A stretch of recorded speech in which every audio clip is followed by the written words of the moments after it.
আপনি জানেন আপনি যখন মারা যাবেন মুনকার নকির আসার আগে আরেকটা ফেরেশতা কবরে আসবে যার নাম রুমন। সে আপনাকে বসাবে, বলবে লেখো উকতুব আমালাক, তোমার ৬০ বছর কি কি করেছো প্রত্যেকটা মুহূর্ত লিখে দাও।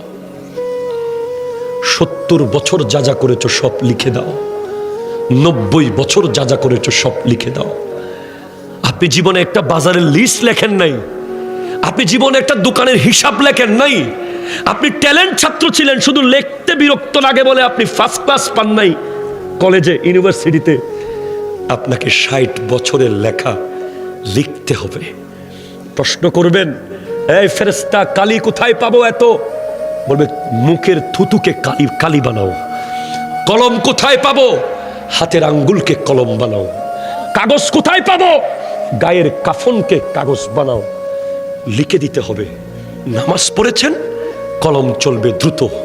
রোজা রেখেছেন, কলম স্পিডে চলবে। দান করেছেন, কলম স্পিডে চলবে। মা বাবার খিদমত করেছেন, কলম দ্রুত চলবে। সুদ খেয়েছেন, কলম চলবে না।